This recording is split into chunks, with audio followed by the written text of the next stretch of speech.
yang menjadikan langit dan bumi, yang tetap setia untuk selama-lamanya dan tidak meninggalkan perbuatan tangannya. Kasih karunia dan damai sejahtera dari Allah Bapa kita dan dari Tuhan Yesus Kristus menyertai saudara-saudara. Dengarkanlah nas pembimbing dalam kitab Ulangan pasal 7 ayat 9. Sebab itu haruslah kau ketahui bahwa Tuhan Allahmu, Dialah Allah yang setia, yang memegang perjanjian dan kasih setianya terhadap orang yang kasih kepadanya dan berpegang pada perintahnya sampai kepada beribu-ribu keturunan. Marilah kita merendahkan diri di hadapan Tuhan Allah kita dan mengaku dosa-dosa kita kepadanya. Dengarkanlah nas pengakuan dosa dalam Mazmur 34 ayat 19. Tuhan itu dekat kepada orang-orang yang patah hati, dan Ia menyelamatkan orang-orang yang remuk jiwanya. Kami datang merendahkan diri di hadapan-Mu ya Tuhan Allah kami, sebagai tanda menyadari ketidaklayakan kami di hadapan-Mu ya Tuhan Allah yang Maha Kudus. Bahwa sesungguhnya kehidupan yang kami jalani diwarnai dengan ketidaksetiaan. Apalagi di saat kami berada dalam pergumulan, penderitaan, dan persoalan kehidupan. Terkadang kesetiaan itu menjadi pudar, kesetiaan itu menjadi hamba, oleh karena kadang yang teralami yang membelenggu kehidupan setia kami. Engkau menilai setia kami, dan di saat kami datang menikmati persekutuan, maka kami datang memohon kepadamu, Allah penolong satu-satunya, Allah yang sudi menerima kami apa adanya. Biarlah kiranya di saat ini kami boleh mendapatkan pengasihan, pengampunan, pemberkatan yang daripada-Mu. Dengarkanlah setiap pengakuan dosa kami di dalam nama Tuhan kami Yesus Kristus, Juru Selamat kehidupan.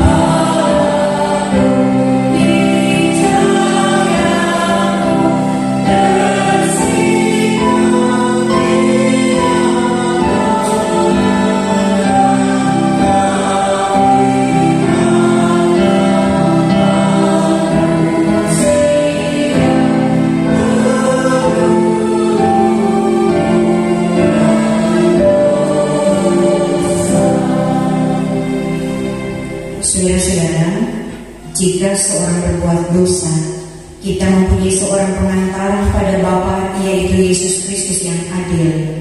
Ia adalah pendamaian untuk segala dosa kita, dan bukan untuk dosa kita saja, tetapi juga dosa seluruh dunia. Percayalah kepada Injil ini dan hiduplah dalam damai yang Maha Kuasa, Hari langit dan bumi, dan kepada Yesus Kristus, Anaknya yang tunggal, Tuhan kita, yang dikandung daripada Roh Kudus, lahir dari anak darah Maria, yang menderita di bawah pemerintahan Pontius Pilatus, disalibkan, mati dan dikuburkan, turun ke dalam kerajaan maut, pada hari yang ketiga bangkit pula dari antara orang mati, naik ke surga, duduk di sebelah kanan Allah Bapa yang Maha Kuasa, dan akan datang dari sana untuk menghakimi orang yang hidup dan yang mati. Aku percaya kepada Roh Kudus, gereja yang kudus dan am, persekutuan orang kudus, pengampunan dosa, kebangkitan daging, dan hidup yang kekal. Amin.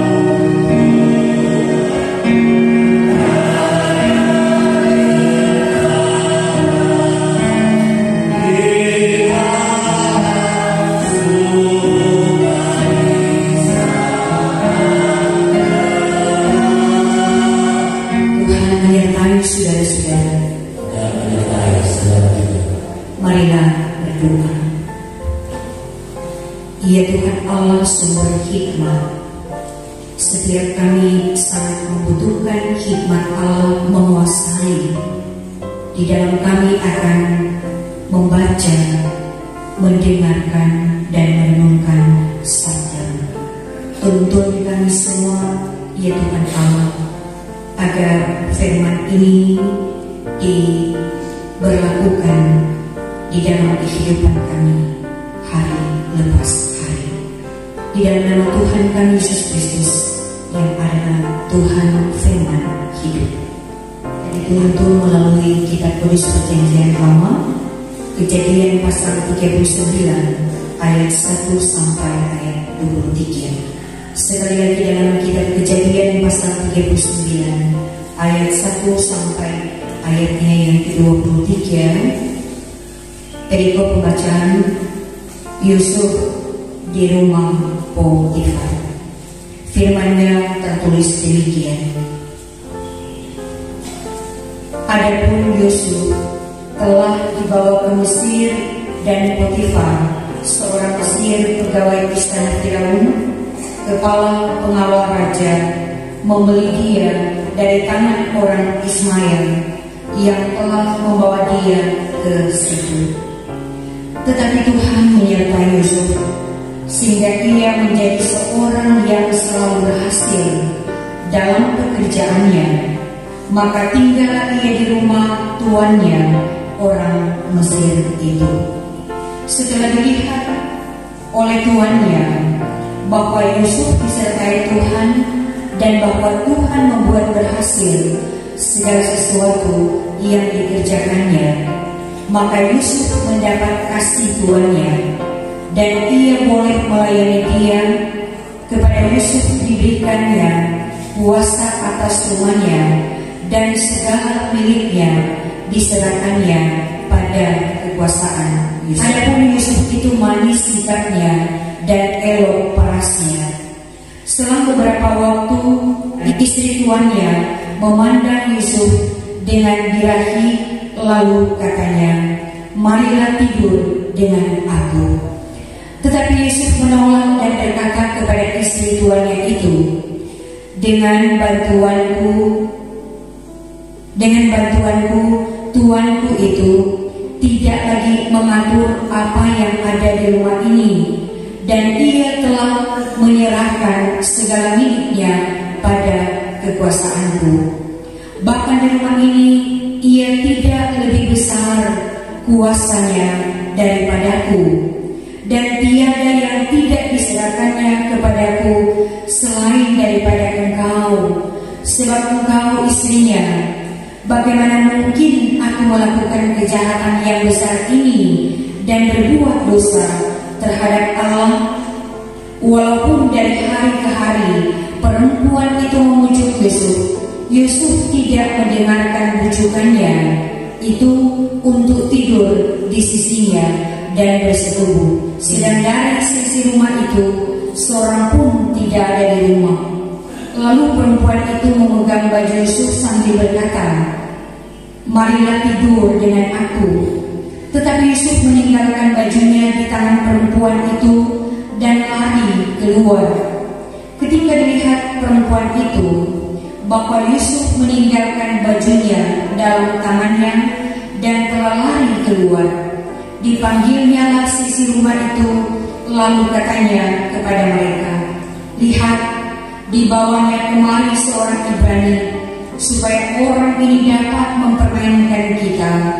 Orang ini mendekati aku untuk tidur dengan aku, tetapi aku berteriak-teriak dengan suara keras. Dan ketika didengarnya bahwa aku berteriak sekeras-kerasnya, ditinggalkannya bajunya padaku, lalu ia lari keluar."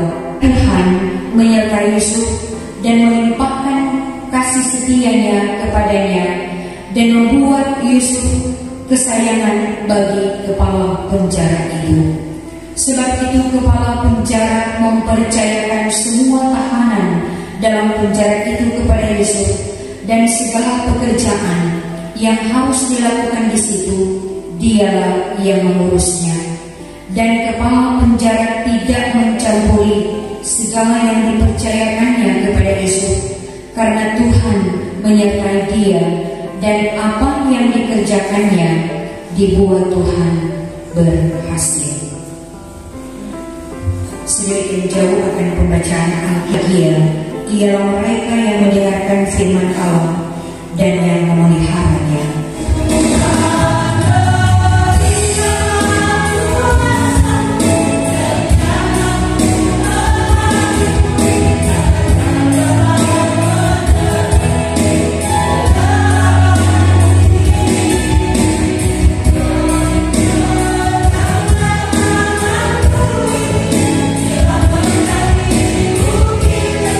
Salam sejahtera di dalam kasih Tuhan kita Yesus Kristus. Bapak Ibu, saudara-saudaraku, ya, tanpa terasa kita telah berada di bulan yang kelima. Kita saat ini telah memasuki minggu pertama di bulan Mei. Dan sebagai warga gereja kita dituntun melalui kitab Kejadian pasal 39 ayat 1 sampai ayat 23. Dan untuk tema bulanan membina persekutuan gereja yang tahan uji, dan untuk tema mingguan Tuhan menyertai dan memberkati orang yang percaya. Di dalam kita menjalani kehidupan ini, kita sangat membutuhkan pedoman. Kita sangat membutuhkan tuntunan agar supaya kita senantiasa tetap selalu menjaga kesetiaan kita. Kita tetap kuat di dalam Tuhan. Sebagaimana tema kita, Tuhan menyertai dan memberkati orang yang setia. Maka melalui perikop pembacaan kita diingatkan kembali tentang bagaimana kehidupan Yusuf yang memang begitu unik dan dapatlah dikatakan sangat luar biasa.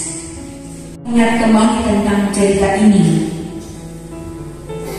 tentu ini akan memberikan motivasi bagi kita, semangat bagi kita sebagai orang percaya menikmati kehidupan di saat ini.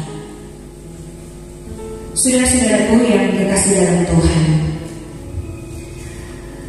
kita kembali belajar bagaimana kehidupan sosok Yusuf. Dia adalah seorang, ya katakanlah, anak muda yang memiliki keistimewaan.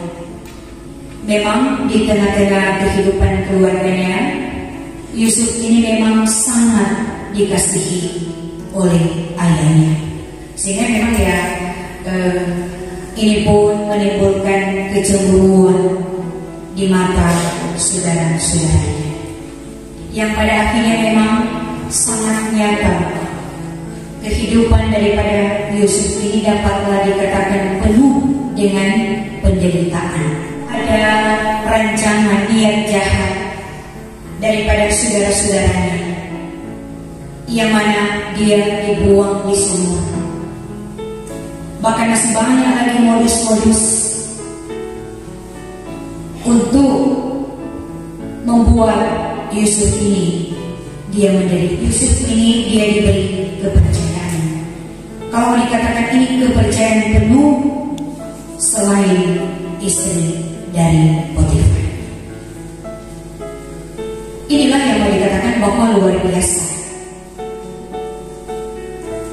Kekaguman daripada Potifar, dia memberikan kepercayaan kepada Yusuf untuk mengelola, untuk menata, dan memang itu sangat nyata. Pekerjaan yang dihadapi oleh Yusuf dibuat Tuhan. Karena dia berhadapan dengan tanggung jawab yang besar, tapi juga dia diuji karena Yusuf ini adalah seorang muda yang elok, yang tampan. Ini mengakibatkan istri Potifar dia agresif, tumbuh birahi. Dia yang menggoda Yusuf agar supaya tidur bersama. Kepala penjara mengagumi, memberikan lagi kepercayaan untuk menjaga semua tahanan yang ada di penjara. Jadi dari perikop pembacaan ini ada dua hal yang sangat menarik, yang mengungkapkan kesetiaan yang teguh dari Yusuf. Dan itu sangat teruji kepercayaan yang diberikan, tidak mengubah dengan kenikmatan yang ada di sekitar Yusuf. Kita yang ada saat ini, yang sementara menikmati kehidupan yang penuh dengan anugerah Tuhan, tapi tidak lepas juga tema ini menggugah kehidupan setiap kita. Tuhan menyertai dan memberkati orang yang serius. Dia telah dipersiapkan oleh Tuhan. Dia harus tetap menjaga kesetiaannya, sekalipun juga itu penuh risiko. Tapi dia tetap bertekun. Dia tetap hidup takut akan Tuhan, sekalipun diperlakukan dengan tidak adil, difitnah, dipenjarakan. Tapi yang menanti tetap ada di dalam penyertaan dan pemberkatan Tuhan. Ingat saudaraku, godaan di sekitar kehidupan kita itu begitu indah. Ada tiga hal yang diperhadapkan dalam kehidupan setiap kita, yakni tahta, harta, wanita, dan laki-laki.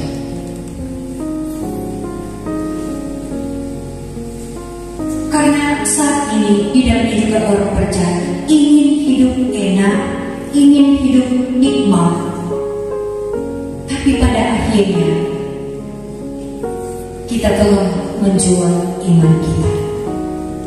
Iman kita menjadi pudar, iman kita menjadi taruh setiap kita. Kalau memang tidak kuat, maka pasti kita memang tidak setia. Makanya sebagai gereja yang saat ini, saudaraku, saya dan saudara, kita telah percaya. Kita mengaku bahwa Yesus Kristus adalah Tuhan dan Juru Selamat kehidupan kita. Bagaimana ketika saya dan saudara diperlakukan dengan tidak adil? Bagaimana reaksi kita? Ketika kita difitnah, bagaimana reaksi saya dan saudara? Kalau kita telah mampu menguasai diri, itu pertanda kita tetap setia walaupun begitu berat kehidupan yang dijalani. Ini memberikan kekuatan bagi setiap kita ketika kita mengingat Yusuf. Di balik penderitaan ada kesuksesan, ada keberhasilan, ada kebahagiaan yang menanti. Demikian pun bagi saya dan saudara.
Terimalah berkat Tuhan dan pergilah dengan selamat. Tuhan memberkati dan melindungi saudara-saudara. Tuhan menyinari dengan wajah-Nya dan memberi saudara-saudara kasih karunia. Tuhan menghadapkan wajah-Nya kepada saudara-saudara dan memberi saudara-saudara damai sejahtera.